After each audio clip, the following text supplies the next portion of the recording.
Hmm? Just take my car. What? All right, so I parked in your driveway. Is that bad? you parked in my driveway behind the other car. Next to it. Oh, next to it. Yeah, you're fine. No problem. So tonight we're going to be talking about quality over quantity. Right? Yes. I thought you said that. Well, I still have to check. Sounded familiar. Every day I have to recheck. And essentially we're going to be talking about how we manage our time efficiently. But different than most time management courses try to teach you how to organize your time.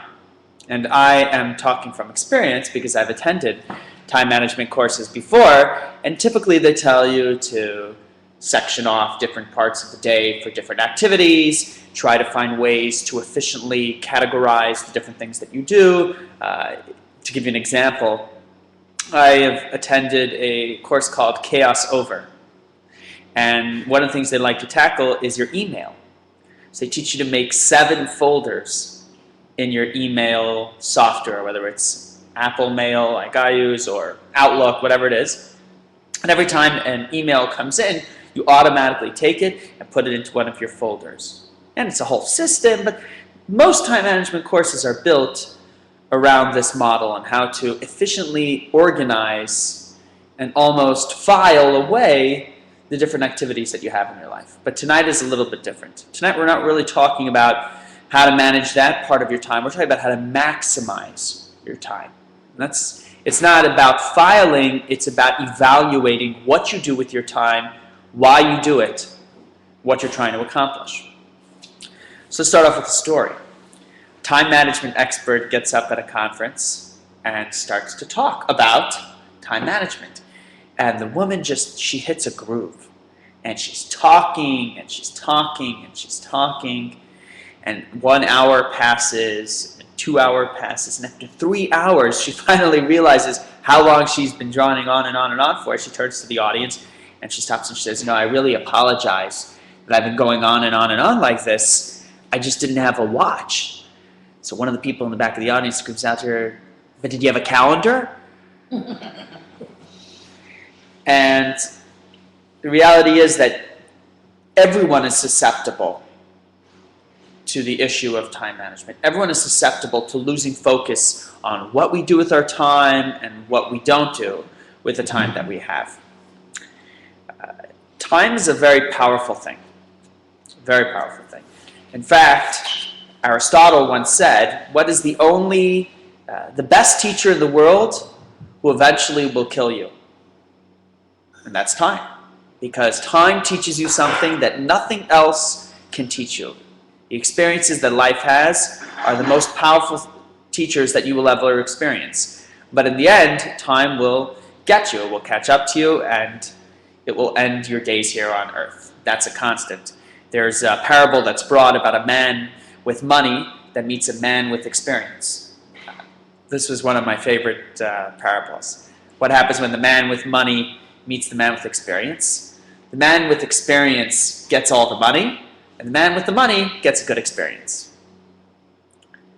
And in life, it's true. You look at the situations that you've been presented with, someone that has that maturity, that experience, has been around the block, is better suited than someone that might have more resources, whether you're talking about money or even intellect.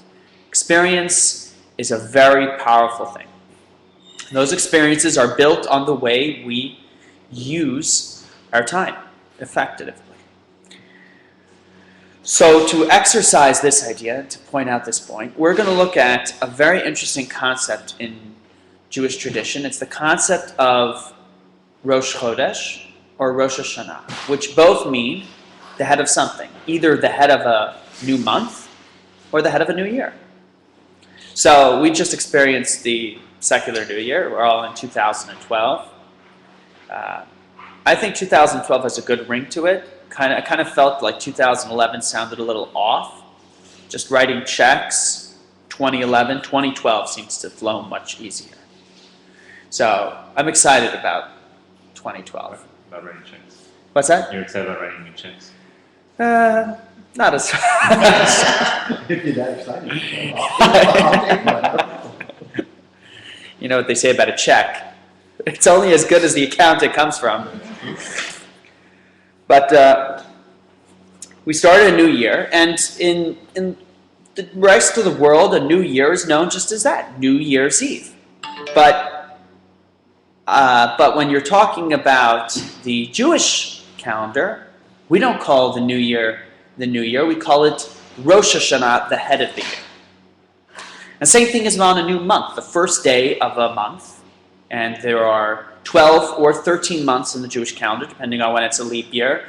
And those months start as the new moon is born, because the Jewish calendar is basically a lunar calendar. First day of the month is known as Rosh Chodesh, the head of the month.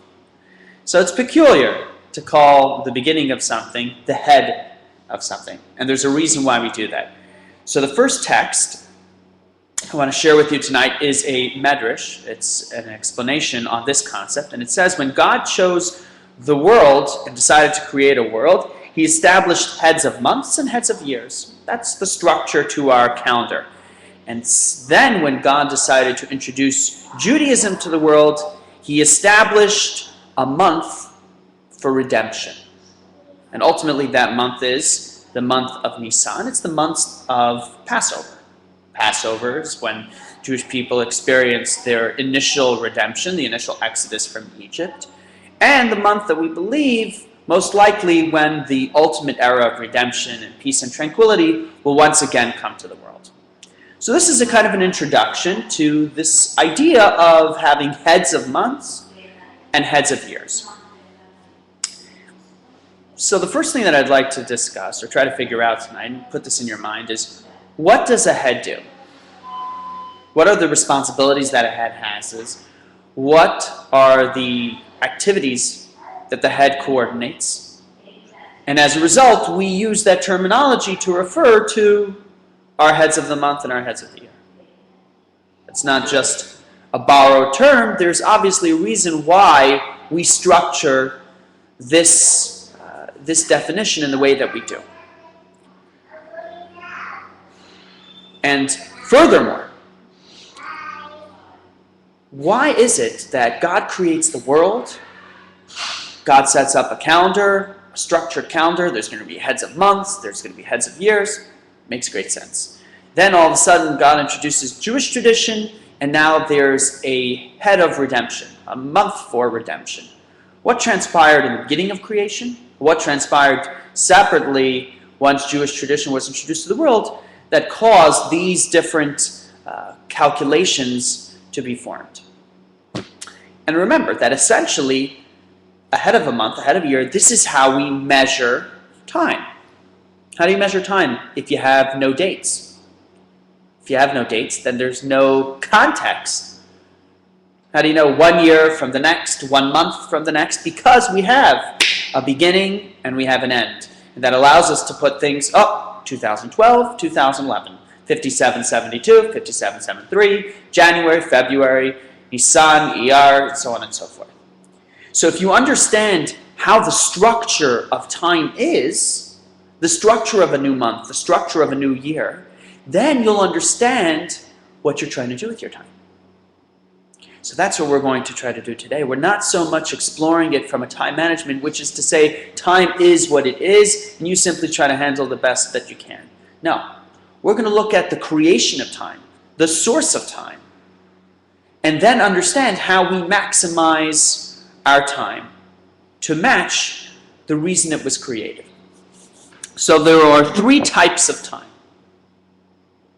3 types of time. There is depressing time. Anyone experienced that? I have.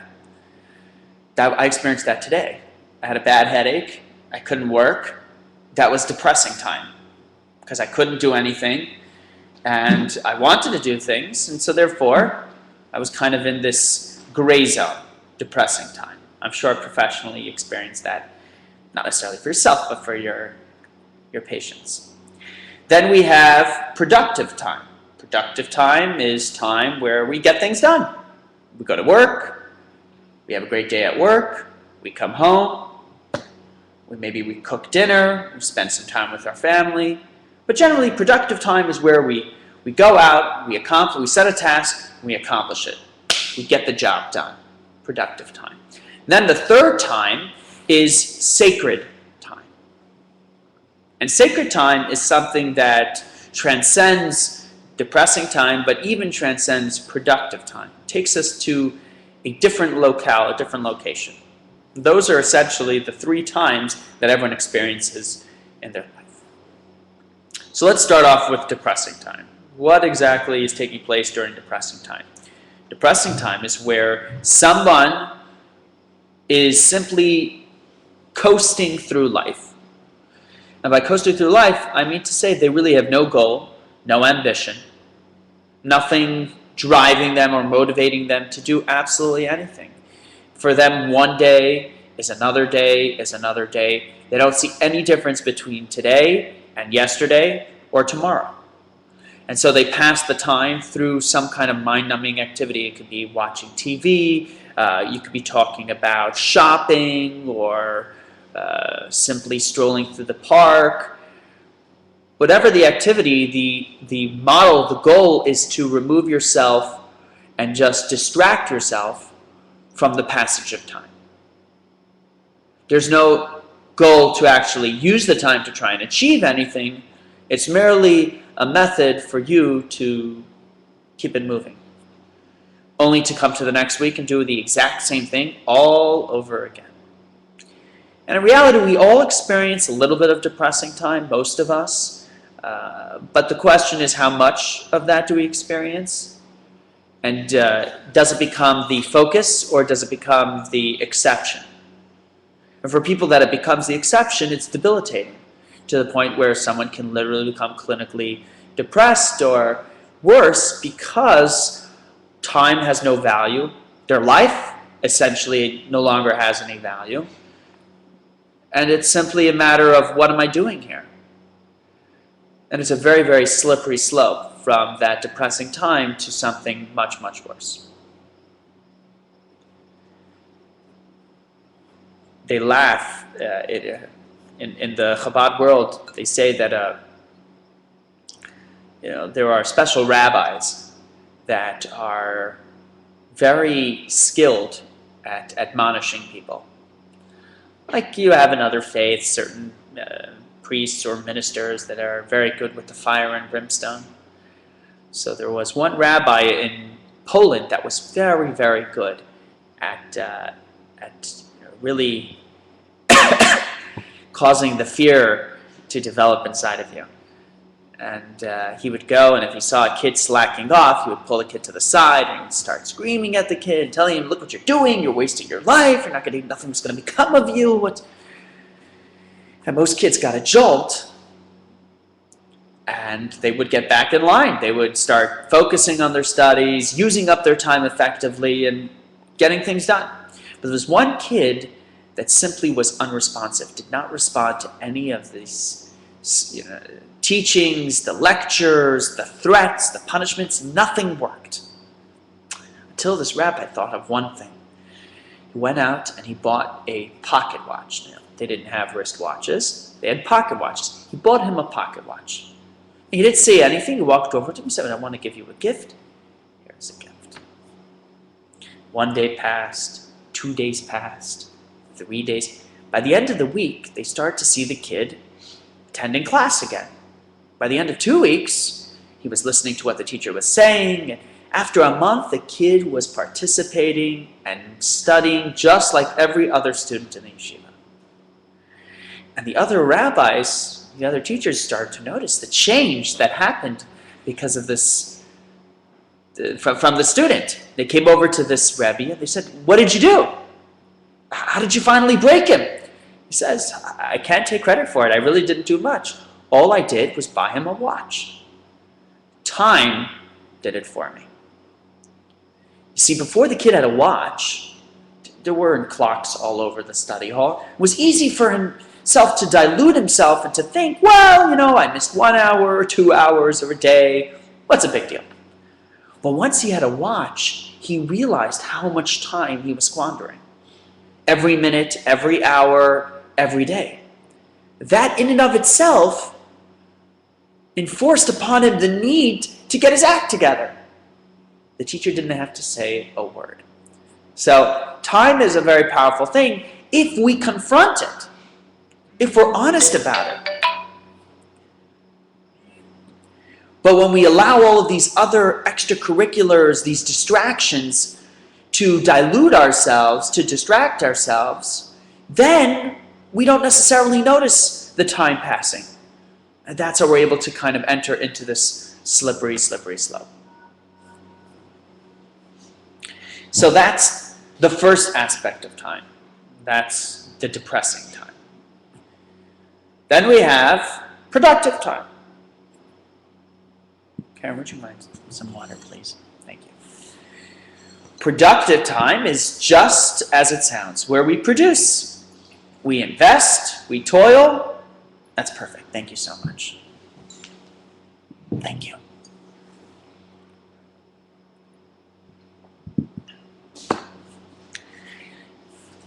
We produce, and that is the goal for why human beings were created. It says that man, humans, were created to toil. Adam la'amal yivaled. We were created to work. Which, by the way, brings up a whole separate discussion on the fact that many of us see work as a necessity to support ourselves. In reality, it isn't. Us working is not about taking home a paycheck. The specific job that you do today may be in order to take home a paycheck, but you were designed to produce, to create, and to innovate. Whether it's in the current job that you have, or if you had all the money in the world, it would be doing something differently. But you would always feel the need and the desire to create and to innovate. And without that, you would slip into depressing time. Didn't matter if you needed to support a family or not. As a human being, you can only feel satisfied when you are producing, when you are contributing. So what does it mean to produce? To produce means to innovate, to create, put in time, to put in effort, and to take something out and to see your accomplishments. And sometimes that's an exciting process. Sometimes it's a mind-numbing process. Let's be honest, hopefully we have moments in our work where we're enthused, and we typically have moments where we're not enthused. We're just going through the motions and doing what we're supposed to be doing, and we get up and we go back to work, and then we go to sleep, then we eat, and we go back to work, and every single day the same thing. And yeah, we have some measurement of time.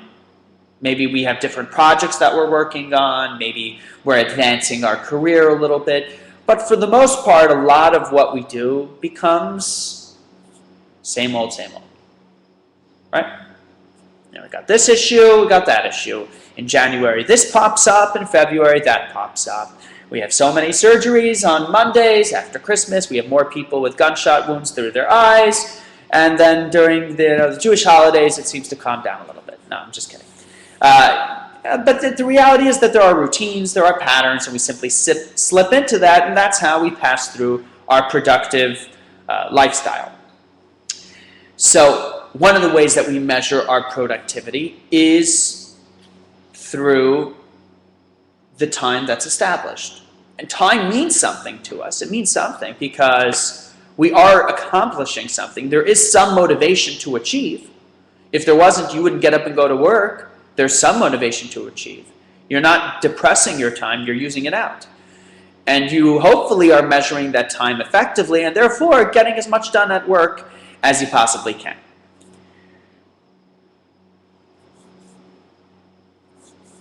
There's a story that's told about a man named Abba. This man named Abba was a simple guy.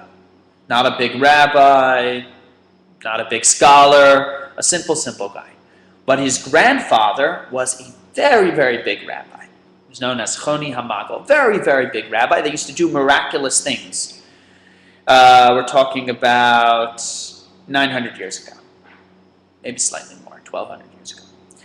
So there came a time in Israel when there was no rain. No rain, which is a fairly common thing in Israel today. And for those of you that have visited, they're always talking about the droughts and the lack of rain. Water is like oil. We talk about a shortage of oil. They talk about a shortage of water. Constantly. And the same thing was in biblical times, which is why if you look at the prayers, there's many prayers where you pray for rain. I know I've said those prayers during the summer here in Tampa, and I've had a hard time meaning it. Really have. But when you live in Israel, you mean it. So sure enough, there was this season where they had very, very little rain. And the rabbis didn't know what to do. They had prayed.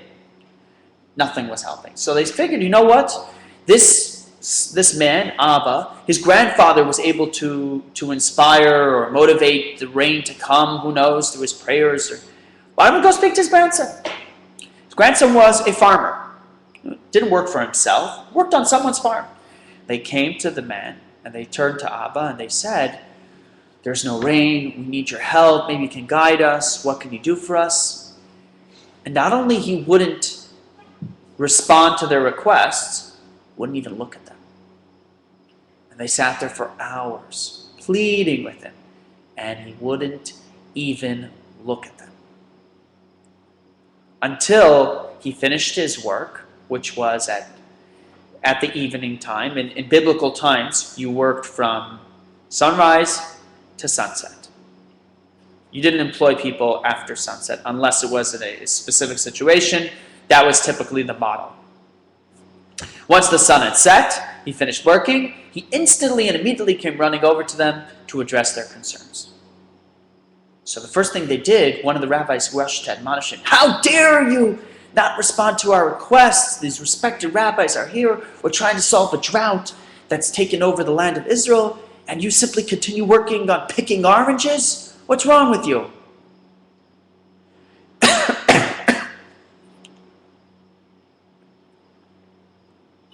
So Abba turned to them, and he says, I do apologize, I sincerely apologize, but I was unable to interrupt the work that I was doing to talk with you. Because you see, the time is not my time. I have no right to interrupt the project that I'm working on to talk with you. Because I don't own this time.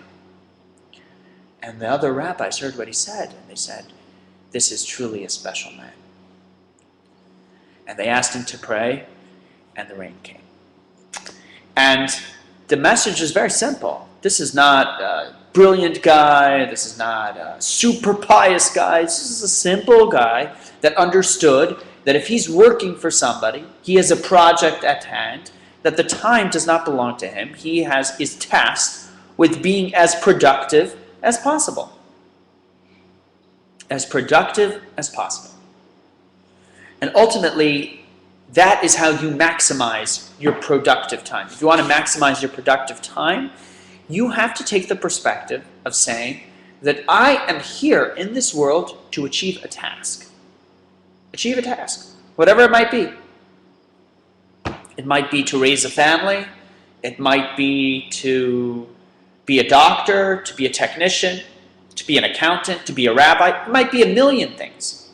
But I am here in this world to achieve a task. So therefore, I have no right to simply take my time and throw it away. I am required to be as productive as possible because I was given this time, right? It was given to me. Wherever, however, whether you believe in God or you believe in a higher power or in the great she, whatever you want to call it, you can't argue with the fact that the time was given to you.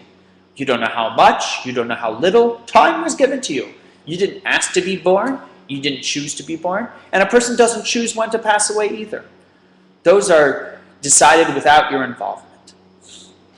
So therefore, you're given this time, you have a responsibility and an obligation to be as productive as possible. And that is the perspective that a person has to take if they're truly going to maximize their time. Because let's be honest, if your productivity is simply based on the expectations of your boss, how much of your life are you going to truly be productive? Think about it. Only the amount that it takes to satisfy your boss, which may not even be all of your employable hours.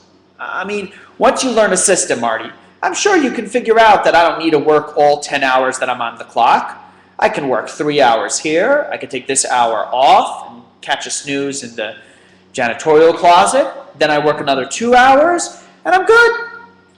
Because you've learned the system, and productivity to you means satisfying the quota set forth by the job. You're good to go. Let's say you even push it a little further. You work a 10-hour day, right? 60-hour work week, or let's say a 50-hour work week. So you are going to be productive. You're going to work all 50 hours. But once you've completed that, you sit on your tush and you do nothing else. And there are people that are great workers, but the minute that they're done working,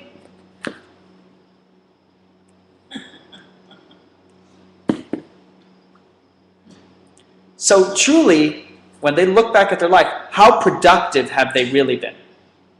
They were productive a third of their lifespans, because remember, weekends are off. So weekends are a lot of weekends, vacation time, summers, who knows?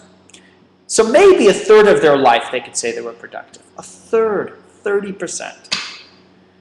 That's a huge loss of productivity. I mean, if you were looking at this guy as an investment, and you knew you were getting 30% productivity out of him, how quickly would you fire him? I would fire him pretty quickly. So think about it. God's investing time in you, and you're returning 30% productivity. That's pretty lousy. That is pretty lousy. So productive time requires a change of perspective. Requires a change of perspective from productive to satisfy a quota, or productive to satisfy the time that's been given to me. Then we have the third time. Depressing time, productive time, we have sacred time. What is sacred time? So some people, and I might even agree with them, might say that sacred time is Sunday afternoon during football season. And they're not completely wrong, Artie. That is... We're quickly running out of sacred time. We are. We've reached Yom Kippur. We've reached the Yom Kippur. We've reached the big show. But for many people, what is sacred time? A lot of people don't have sacred time. Or at least they don't have enough of it.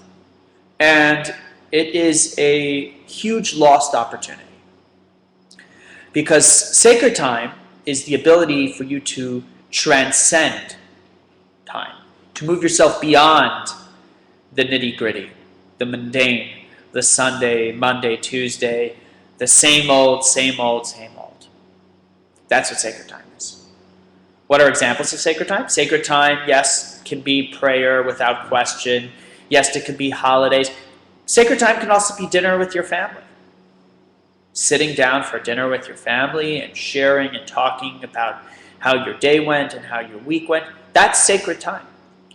And when you do that, when you're really there, when your phone is turned off and the TV is turned off and everything, all of the distractions of the world are gone, you're not thinking about your job, and you're not thinking about your boss, and you're not thinking about anything else except what's happening right here in this room. That's sacred time. And those are very powerful moments. Those times, those Friday night dinners, those Shabbat gatherings, holidays together, those have an opportunity to pull you beyond your productive time, to take you out of your element. And those moments, they stay with you forever. And that's how you know they transcend time, because you don't forget them. Because by definition, time passes, moves on.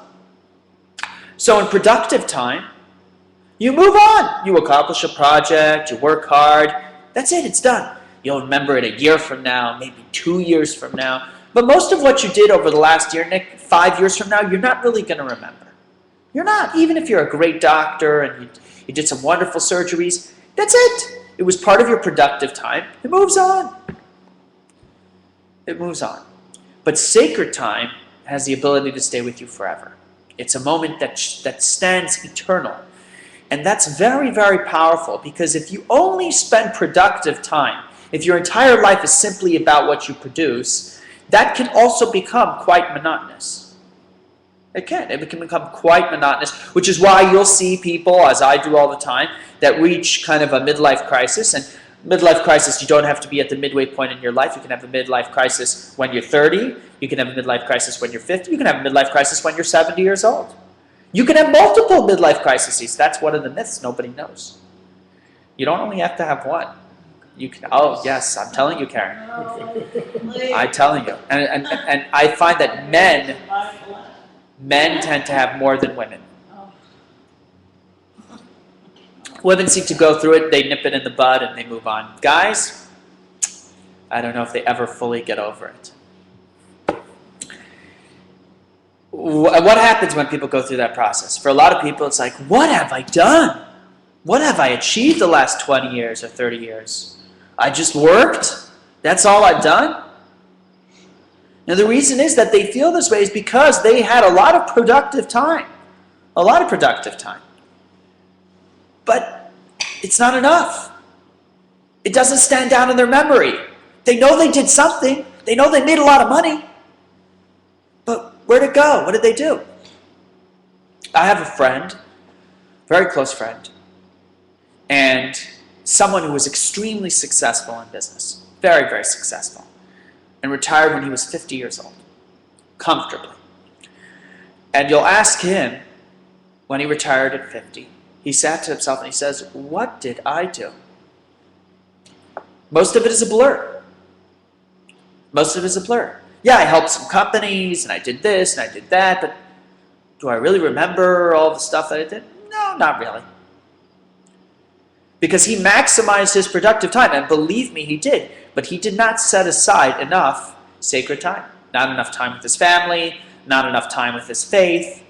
And so as a result, he doesn't have a lot of moments that really stand out. Maybe when he made partner, when he cashed in, some of the stuff. But for the most part, it's all a blur to him. And now he's trying to make up for lost ground. Now he's taken the time that he has, and he's devoting it towards making it as sacred as possible, trying to fill that void. But it is a void, a very serious void.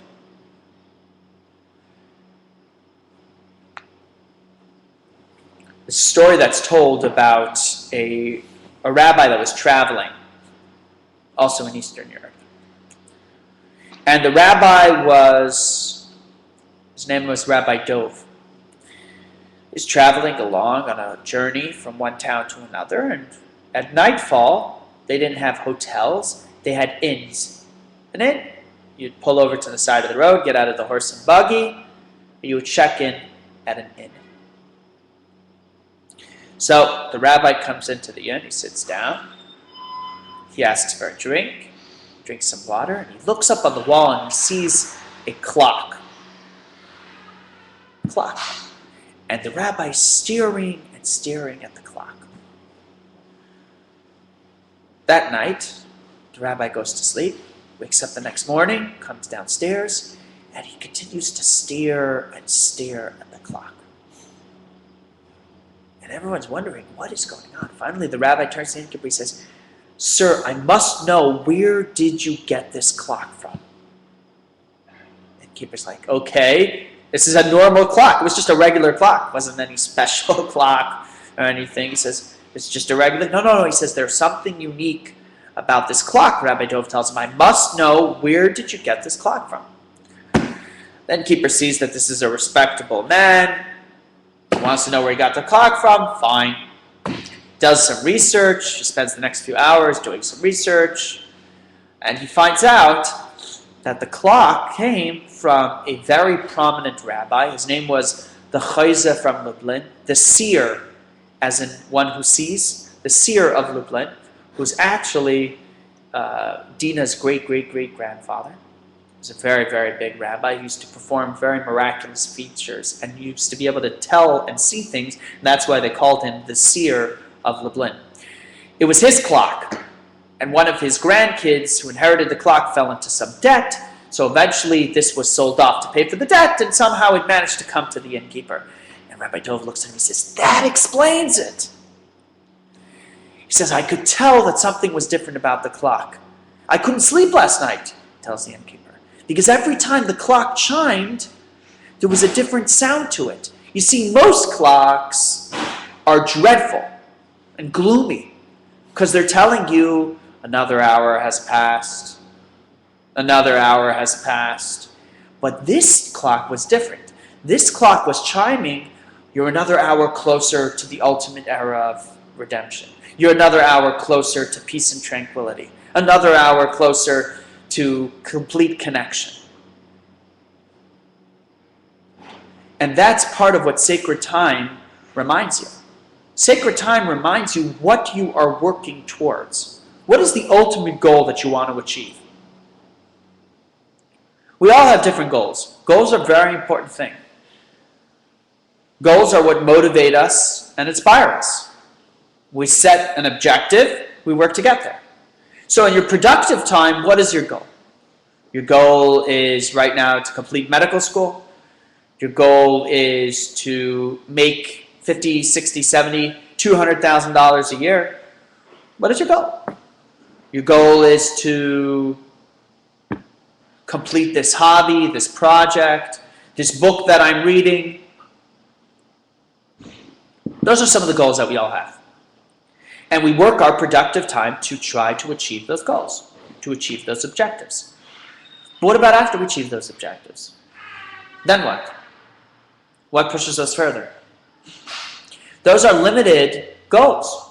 They really are. They are limited goals, limited to that productive time. Whereas a general goal, a goal of making the world a better place, a goal of transforming the world, a goal of working towards an ultimate era of peace and tranquility, that is a goal that's forever there in front of you until we all achieve it. It doesn't finish when you finish your work week. It doesn't finish when you achieve partner or reach your ultimate salary. It doesn't even finish when you conquer the race. It's still there every single day. So regardless of the productive accomplishments, with this ultimate goal, you're always motivated to keep pushing and to keep moving forward. Because you haven't achieved the ultimate goal yet. How do you focus on the ultimate goal? How do you do it? How do you focus on the ultimate goal when every single day you're involved in productive time? If you're constantly involved in productive time, then what's going to be the focus? Your productive goals. That's the way it's going to be. The only way to reach that ultimate goal and focus on that is to have sacred time. Because when you have sacred time, you get pulled out of this productive state, and then you can focus on what you're trying to do. So I wasn't feeling well yesterday and even this morning. Okay? And I mentioned it to Artie, and Artie said, you need to pace yourself. You need to pace yourself. And he's right. Because what happens is, I'm working on furthering the organization, growing the organization, new projects, new programs, etc. But essentially for me, that's all part of my productive goal. And I was getting consumed by my productive goals, the productive time, and so I was working 10 hours and 12 hours and 14 hours and going to sleep 12, 1 o'clock. In reality, I lost focus of what the ultimate goal was. The ultimate goal was for me to do the best I can and bring as much transformation to this world. Can I do that if I'm sick? No. So my productive time, which was increasing, ultimately was causing me to lose focus on what my ultimate goal was. What I needed was some sacred time. I needed to stop, pull back, and refocus on what I'm really trying to accomplish here. It's not about QuickBooks. That's where I've been having lots of fun. It's not about programs, even though these are good programs that I'm doing. But it's not about that. It's about Mendy maximizing his potential here on earth. And that's not just about running a program. So we all fall into this trap. And without those sacred moments, it becomes virtually impossible to pull your head out of productive time. You have to set up that sacred time in your life. And whether it's your family, or it's your faith, or it's both, It has to be there on a constant basis. On a constant basis. It's not enough to simply set it up and say, you know what, once a year. Once a year, I have Rosh Hashanah. On Rosh Hashanah, I'm going to sit down. That's my sacred time. 24 hours for the whole year. If that, let's be honest. How much of Rosh Hashanah are we really focusing on Rosh Hashanah? Maybe it's 6 hours or 7 hours. That's going to be my focus for the whole year. Come on, who are we kidding? If you spend 364 days focused on being productive, and that's a tall order. Let's say it's less than that. Let's say you spend 10% of the time being in the depressing time, and then you spend the rest of the time being in the productive time, which is pretty good for a person. That's pretty good. And then you spend 1 day a year focusing on your sacred time. What are the chances that you're going to be able to really focus on your ultimate goal? Come on, Artie. Slim to none. That's right. That's why the calendar says, you know what? You need to have a little Rosh Hashanah every month. Once a month. Beginning of a new month, that's your Rosh Hashanah. That's your point. You stop there. Or even once a week, you have Shabbat. That's your sacred time. Or even once a day. Once a day, whether it be a prayer in the morning or a family dinner at night. Family dinner at night, which today you speak to families, unfortunately rarely happens.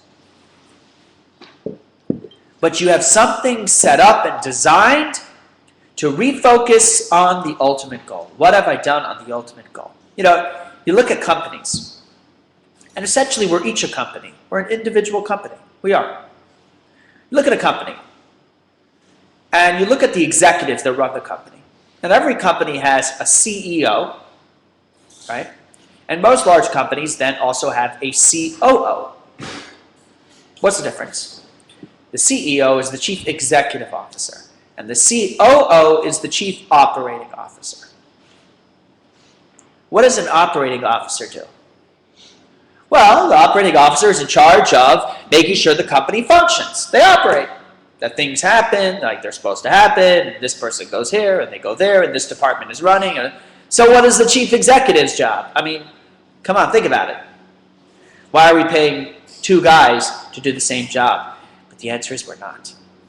The CEO's job, the Chief Executive Officer's job, is not to be concerned with the day-to-day operations of the company.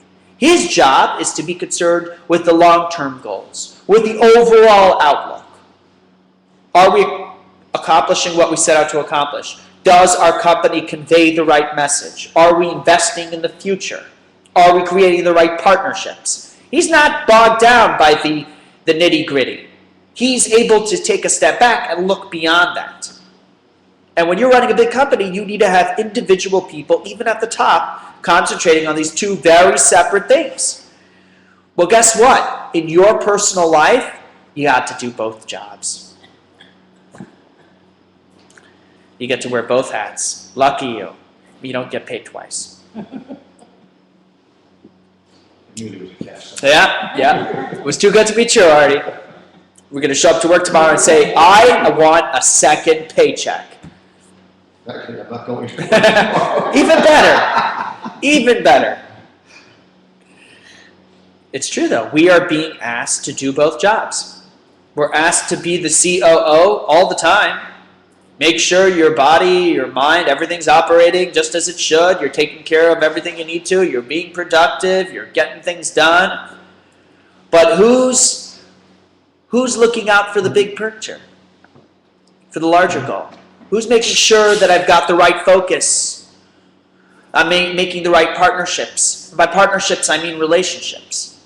Because what are the partnerships that we create in our personal lives? In our lives, those are our relationships. Am I setting up myself for success down the road? Or am I simply worried about tomorrow and the day after and the next week and so on and so forth? That's the question you need to ask yourself. And if you maximize your productive time, which is not an easy feat, you still are not in a position for success unless you have some sacred time. So why is it that we call these moments the head of the year? Why do we call them the head of the year? the head of the new year, the head of the new month. What are we trying to convey with this term? So let me tell you a story. There was a doctor. What was the doctor's name? It's a French doctor. His name was Jean-Henri Farber. And this doctor conducted an experiment. He took a bunch of caterpillars, special caterpillars. They're called processionary caterpillars because they move in a procession. Caterpillars, they walk one behind the other. And once they join up, they interconnect, they follow in a procession, one long, long line. So he took a bunch of these caterpillars, put them in a long line in a procession, okay? And he took some food that was typical that caterpillars would eat.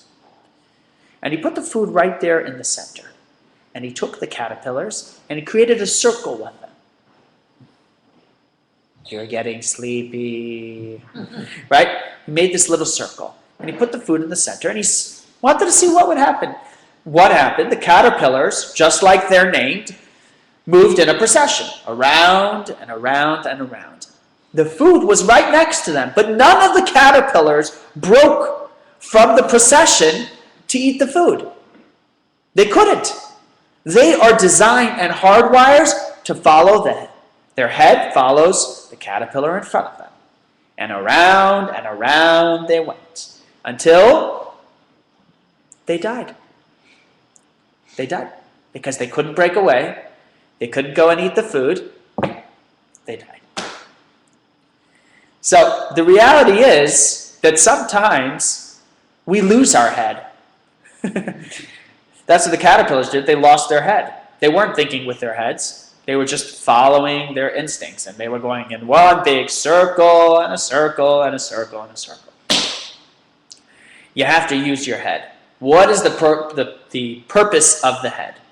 The head is there to manage everything that the body does. It's there to manage the functions of the body. Whether a foot has a problem, it sends a message to the head. The arm has a problem, it sends a message to the head. Even though it's local here, the messages are all being received up here. This is where everything's being processed. The focus, the outlook, what do I need to do to fix this problem? It's all being done right up here inside. So that's why the beginning of the month is called Rosh, because that's the point of time where we stop and we take a step back and we say, all right, let's assess the situation. Where am I today? What have I achieved thus far? What am I planning to do this month? What are my goals? And so on and so forth.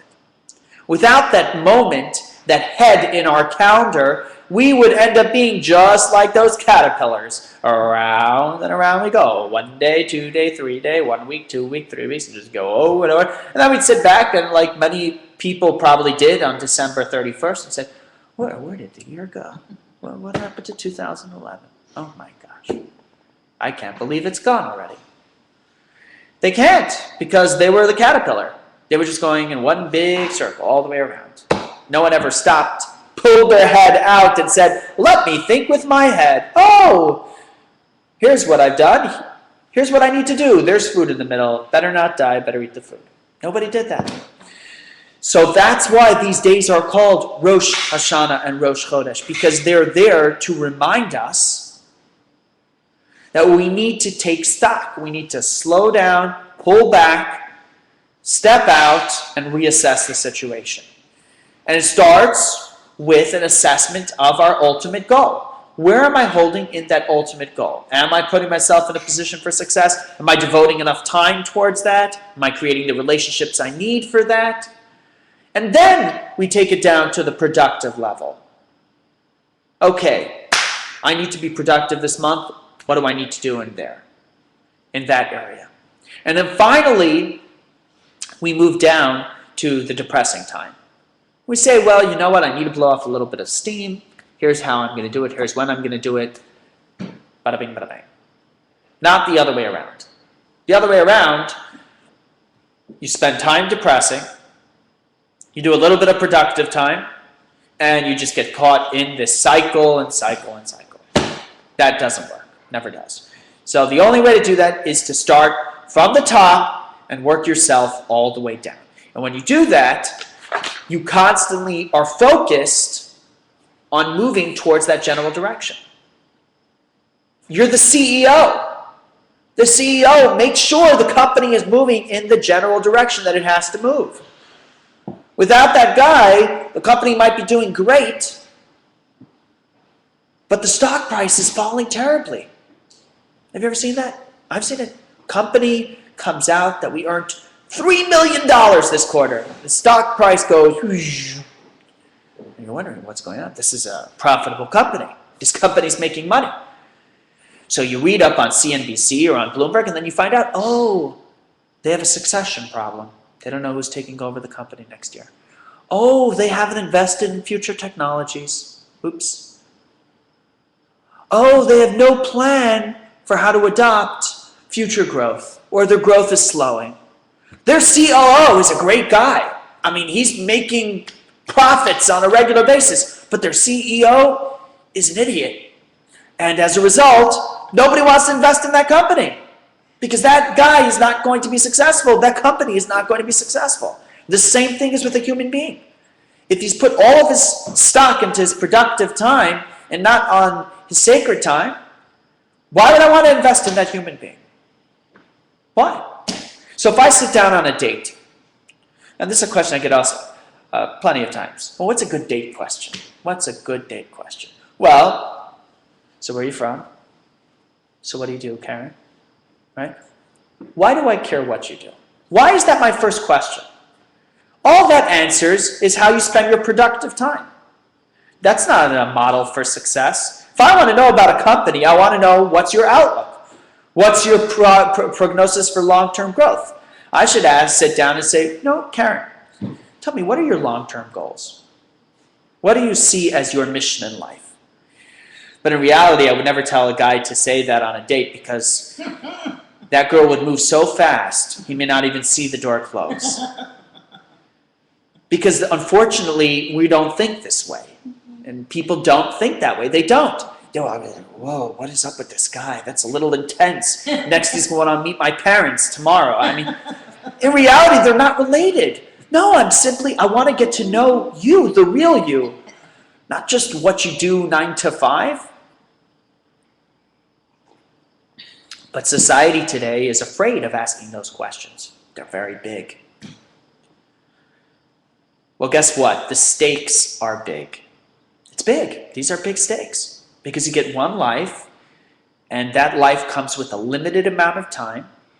So you have to choose. Are you going to rise up to the stakes and say, this is the big leagues. I got to get into gear. So I just want to spend 50 years of my life working and being productive, or being a little productive and being a lot of depressing time. I mean, is that all I want to achieve? Is that what I want to do? Is that my contribution to society? Because this is your shot, and you only get one shot. And if the CEO blows it, the company's going to tank, and let's be honest, so is his career as a CEO. Now, what else is going to want to hire the guy? Well, how did you do? Well, his company was doing right, but the guy had no plan for the future. Really? And he was CEO? No, that doesn't make any sense. If anything, that's what we try to teach our children.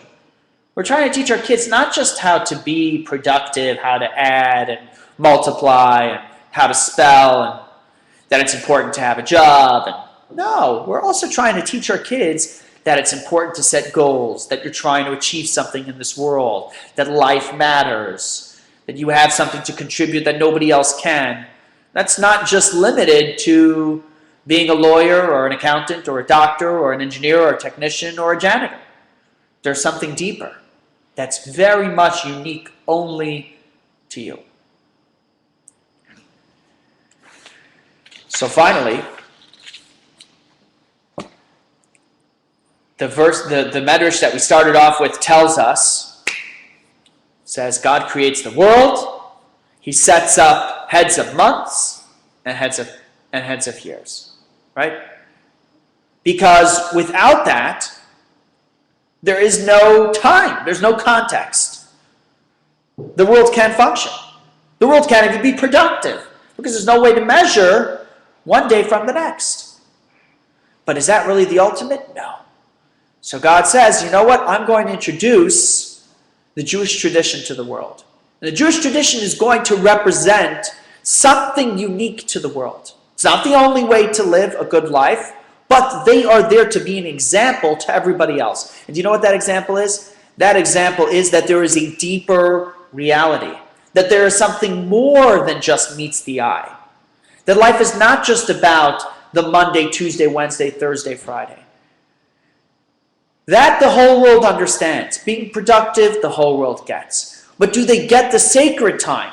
Do they understand that we need to take a step back and reflect and realign and reorganize?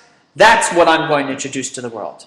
And that'll be introduced with this ultimate exodus that comes along in the month of Nisan or to come in the future. That's what that verse is telling us. The world was essentially created to be a productive place. That's what God wants. You're here to work. Everybody. Doesn't matter what faith, doesn't matter what color you are, doesn't matter what religion. You are here to accomplish, you're here to achieve. Get that into your psyche. But remember this, if you really want to be productive, you need sacred time. Without sacred time, you're going to fall into a slippery cycle. And you're going to keep following round and around. You need to have sacred time. So here's an example of sacred time. Here's Jewish tradition. Here's Jewish faith. They have a sacred time. Every year, they have the Exodus, where they remind themselves that they went out of Egypt. That's a sacred time for them. They reconnect with their roots. They reconnect with why they're here and what they're trying to achieve. And anybody else of this faith or any other faith needs to set up their sacred time so that they can realign and reassess and reevaluate. And if you follow that recipe, then you will be the best time manager the world has ever seen. You won't have to worry about chaos. You won't have to worry about anything. Because first of all, you'll understand that I am here to work and be productive, because that's why I was created. It's not to fill a quota. The quota is the minutes of my life. That's the quota that I'm trying to fill. That's the quota that I want to fill. And in order to do that, in order to be as productive as possible and to fill every moment of my day, I need, at certain times, to take a step back, to remove myself from the situation. Not through depressing time, not to go a step down, to go a step up through sacred time, through connecting with my ultimate goals, through reevaluating why I'm really here on earth, to understanding who I am. What do I bring to the table? What is unique about Mendy and Karen and Artie and Nick and Alex? What is unique to us? Because that's what I bring to the table. Because if it's just about my job, you know what? There are other rabbis that are great. There are other rabbis that are better than me. So why did I have to be created? They could do the job. There's something unique about me. And that is ultimately what I'm trying to achieve. Yes, getting company. The success of the company is built on understanding what is unique about this company. What do they do? That's the question the CEO is constantly asking himself when he reevaluates what his ultimate goal is. What is unique about me? That's the question we need to be asking ourselves. And once we understand that, we set our goal around that, our ultimate goal, then we start to build the productive time. And we always come back to it. At the beginning of every month, of every year, every Shabbat, every holiday, every time we have dinner with our family, we come back to that sacred time. We refocus, we reevaluate, and we recommit to that ultimate goal. So, that concludes tonight's discussion. Next week, we're going to talk about how to get others to think for themselves. Easier said than done, right, Artie? It's easy. I don't get myself to think for myself. Well, we got to find the person that's thinking for you and talk to them. There we go. So, Karen, you'll be here next week.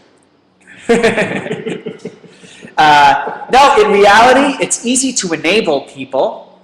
It's much harder to disable than it is to enable. So we'll talk about that next week. As always, feel free to email any questions you might have to askmendy@gmail.com. Have a wonderful evening.